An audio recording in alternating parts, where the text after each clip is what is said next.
Oke, kalau udah selesai berdoa, kita akan mulai masuk pelajaran kita pada pagi hari ini. Assalamualaikum warahmatullahi wabarakatuh. Selamat pagi, apa kabar semuanya?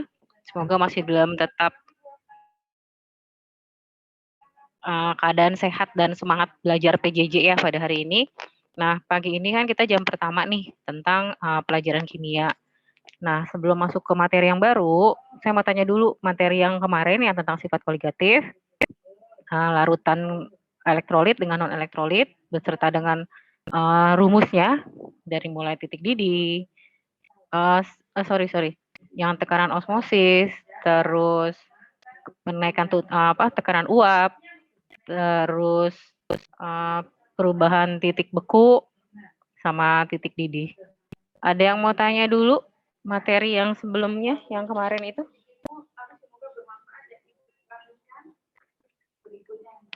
Ada yang belum paham?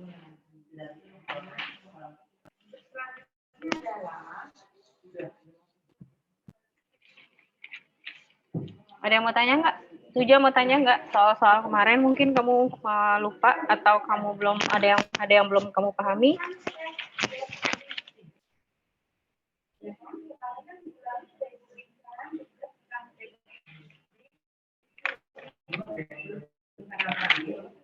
Paham semuanya?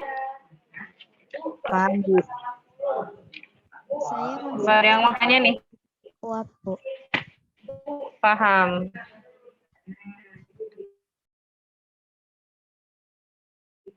Kenapa Citra yang ngomong ya? Tadi saya mau bertanya. Citra mau tanya? Iya, Bu. Di titik uap saya masih suka Apa? di titik uap aja sih. Kenapa? Di titik uap saya suka masih bingung. Penurunan titik uap. Penurunan tekanan titik uap itu. Iya, Bu. Titik uapnya. Berarti itu tentang penurunan tekanan uapnya kan? Iya, Bu. Rumus tekanan uap itu, materi tekanan uap. Yang nggak pahamnya di mananya? Cara mencarinya. Iya. Cara mencari tekanan titik uapnya. Kan rumusnya itu kalau penurunan tekanan uap delta P. Delta P sama dengan fraksi terlarut dikali tekanan uap jenuhnya pelarut murninya. Terus jadi tekanan uap jenuh larutan sama dengan fraksi mol pelarut dikali tekanan uap jenuh pelarut murni. Itu rumusnya. Terus kalau seandainya kamu ada diagramnya, itu nanti kelihatan. Kalau misalkan yang diagram P dan T atau tekanan dan suhu, itu nanti kelihatan. Kalau misalkan dia diagram untuk pelarutnya, di tekanan uapnya itu, nanti kelihatan bentuk diagramnya seperti apa. Di kemarin yang di modul itu nggak ada diagramnya sih ya. Jarang juga sih pelajari diagramnya. Cuman kalau misalkan dari soal, yang contoh soal kemarin kan ada ya, yang tekanan uap jenuh air pada suhu 100 derajat Celcius itu 76 cm Hg. Berapa tekanan uap jenuh larutan glukosa? Berarti kan itu larutannya kan, bukan pelarut murninya. Nah, jadi kamu cari dulu pelarut murninya berapa airnya itu, sisa dari glukosanya. Kan glukosanya 10%, berarti airnya 90%. Kamu cari tuh gramnya, baru nanti kamu cari molnya. Udah, karena yang dicarinya di sini tekanan uap jenuh larutan, berarti larutan kan, berarti dia pelarutnya atau glukosanya. Jadi sama dengan dicari tekanan uap jenuh larutan glukosa 10% pada suhu 100 derajat Celcius. Jadi tekanannya itu sama dengan X pelarut dikali tekanan uap pelarut murninya. Jadi 5 dibagi dari mol, 5 itu dari mol airnya ya. Mol glukosanya kamu nanti tinggal bagi yang sisanya tadi dibagi 180 atau mR-nya, mR glukosa. Kayak gitu aja sih rumusnya ya. Itu pelarut elektrolit, non elektrolit. Tapi kalau elektrolitnya Ya tinggal kamu tambahin I-nya. Gitu. Bisa kan cara mencari I-nya? Bisa, Bu. Ada yang mau tanya nggak cara mencari saya? Terus ada, tapi kalau misalnya kamu belum paham, kamu mau soal lagi. Cara mencari penurunan tekanan uap. Atau mau soal lagi aja? Nanti ya. Nanti saya kasih soal lagi. Yang khusus tekanan uap aja. Kalau nanti titik beku larutan sama penurunan kenaikan titik didih udah bisa ya. Tekanan osmosis atau osmotik itu malah lebih mudah gitu kan, karena cuma rumusnya V sama dengan MRT gitu.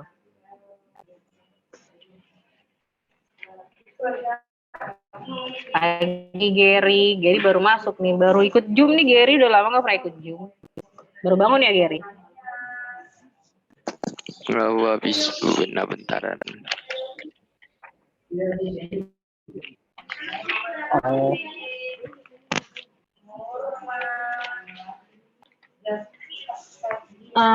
Kita masuk bab baru ya hari ini. Kita masuk tentang materinya redoks dan elektrokimia. Di reaksi redoks dan elektrokimia. Sekarang kita mau bahas tentang redoksnya dulu. Waktu kamu kelas 10 ada di semester 2 itu pelajaran tentang redoks. Nah, kalau kamu masih punya LKS-nya atau kamu masih punya catatannya, silakan kamu buka lagi. Saya absen dulu ya sebentar. Ada Gary sama Wulan.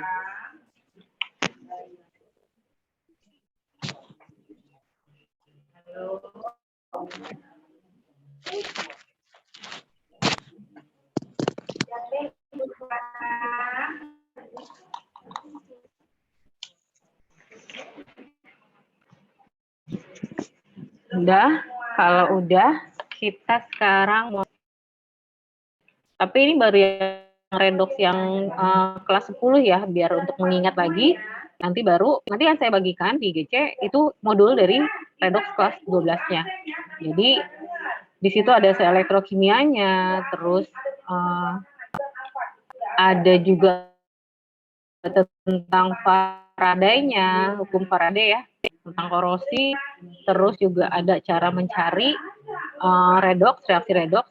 Kalau dulu kan kamu waktu kelas 10 cuman cara mencari reaksi yang mengalami reduksi atau oksidasi kayak gitu kan. Tapi kalau yang sekarang dia memang lebih sulit karena dia mencari persamaan reaksi redoksnya lewat dua metode, dengan cara asam dan basa. Terus ada dua caranya, asam dan basa. Terus metodenya ada yang setengah elektron, terus ada juga yang perubahan bilangan oksidasi itu gitu kan. Nanti kita bahas satu-satu. Nah, sekarang kita lihat dulu ini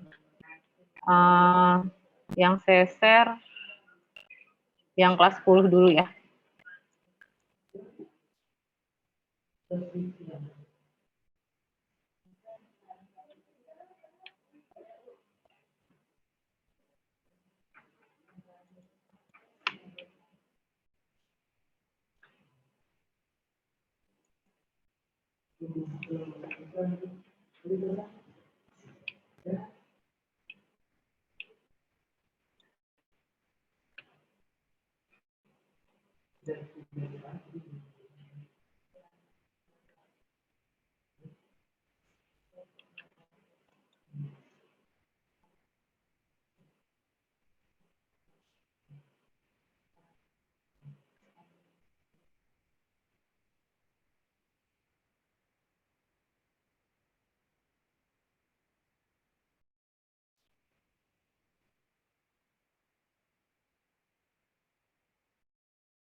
Yang saya share ini.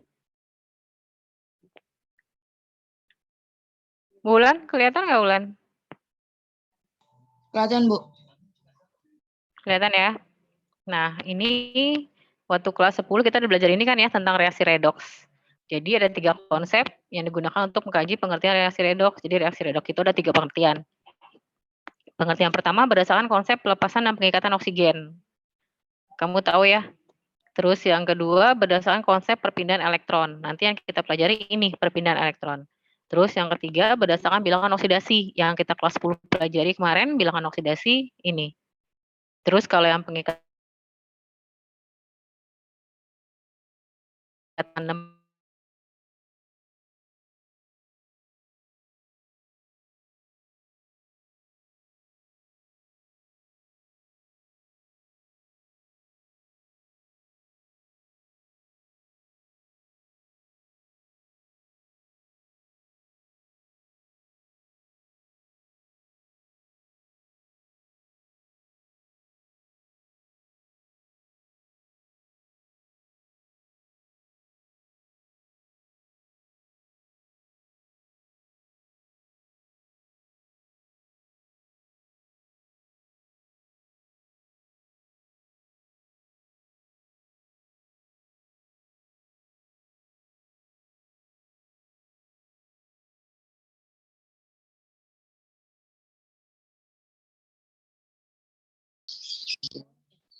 ini.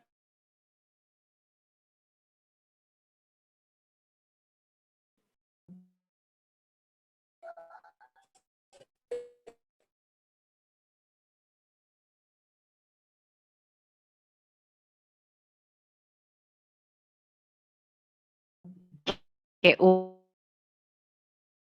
kalau yang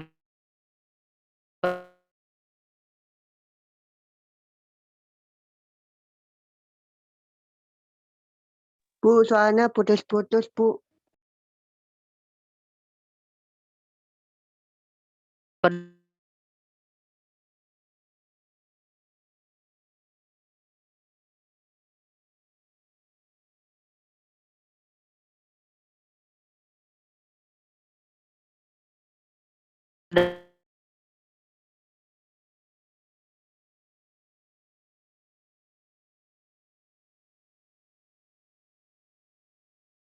dasar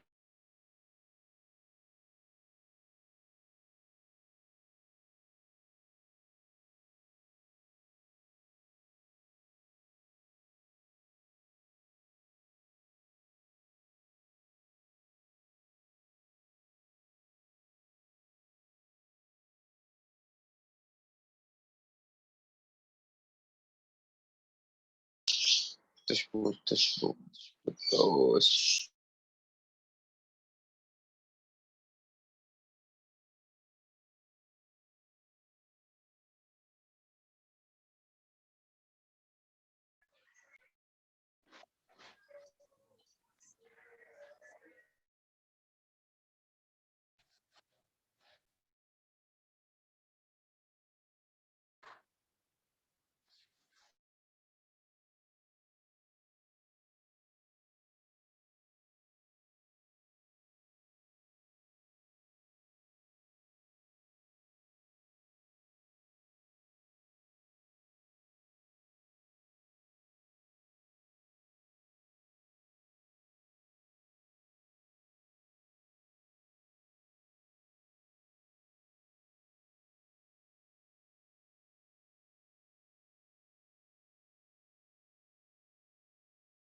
dengan oksidator yang mana? Ada yang tahu? Tahu? Tadi HCFSL itu kan dia oksidasi karena dia dari 0 ke 2. Berarti kalau dioksidasi ini berarti mengalami reduktor. Sedangkan H2 dia mengalami reduksi berarti dia mengalami oksidator. Gitu. Jadi kebalikannya. dari oksidasi ke reduksi, jadi kebalikannya reduktor ke oksidator. Gitu ya.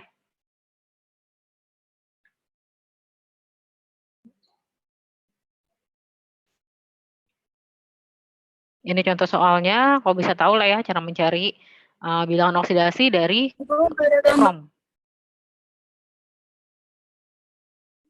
Kenapa Suja? Ini ya, cara mencari bilangan oksidasi krom dalam senyawa kalium bikromat. Jadi K2Cr2O7 di belakangnya ada angka 2-nya, berarti dia 2 bilox K ditambah 2 bilox Cr dan 7 bilox O sama dengan 0. Kalau dia ada muatannya, muatan ionnya positif atau negatif berarti sama dengan dia muatan ionnya. Kamu tahu nih bilangan oksidasi K dia 1.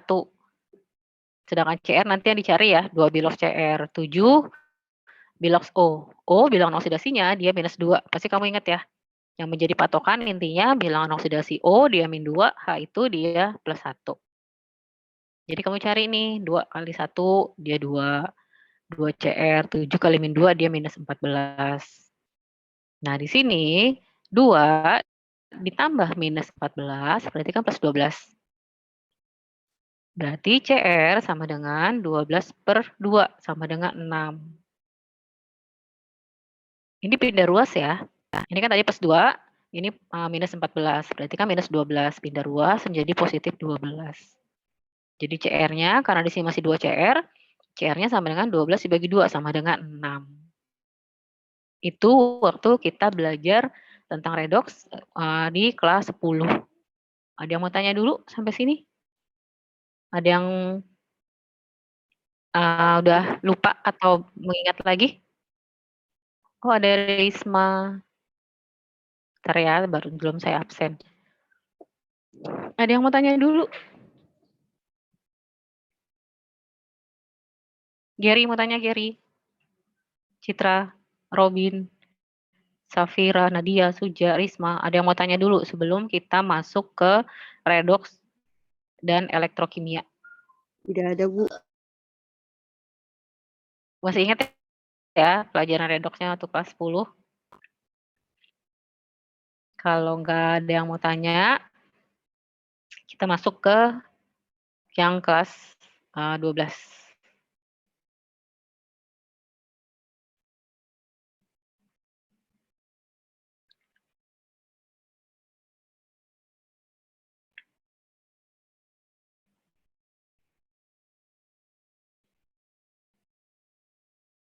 Ini ya, saya akan share modulnya.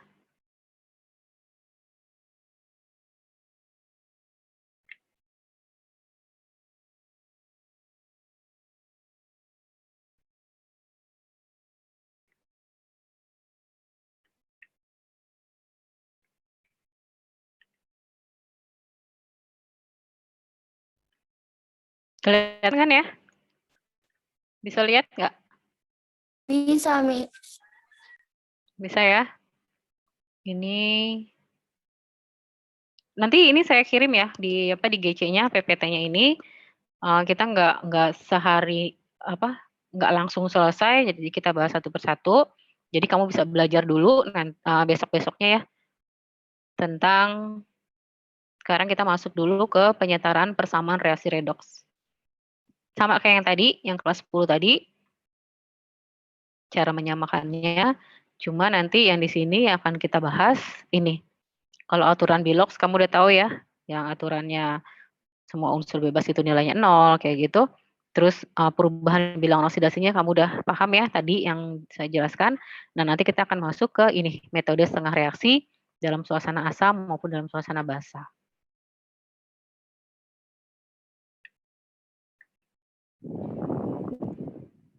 Ini ya kompetensi dasar yang akan kita pelajari.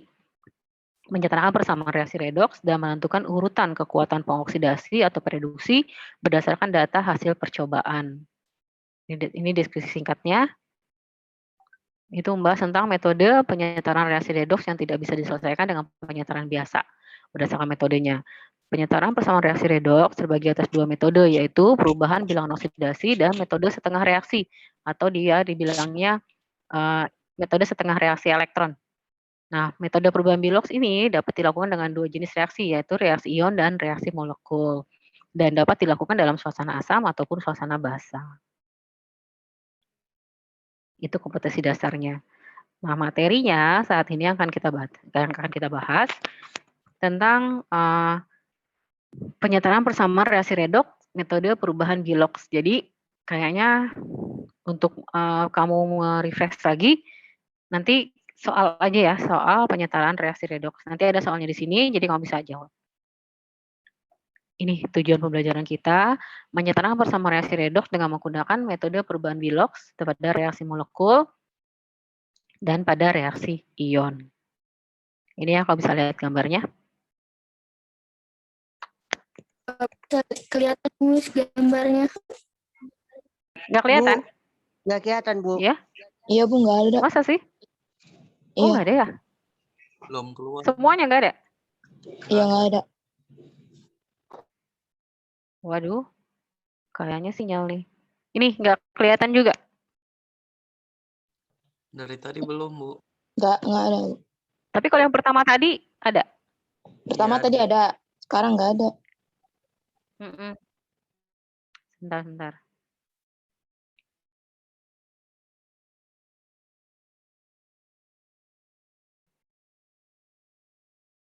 Waduh.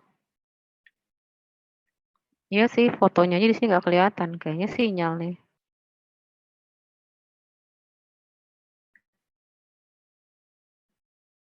Coba deh buka kamera kamu. Kelihatan nggak foto kamu?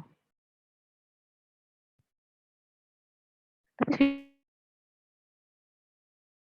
dia bisa kelihatan nih. Foto saya aja nggak ada loh. Enggak.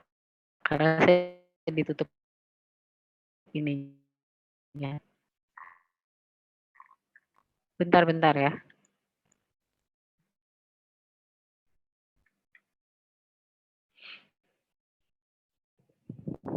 Buka kameranya dulu deh semuanya. Kita foto dulu aja. Saya absen dulu ya. Risma sama siapa tadi ya? Kayaknya Risma doang yang baru ya.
Udah putus-putus, Bu.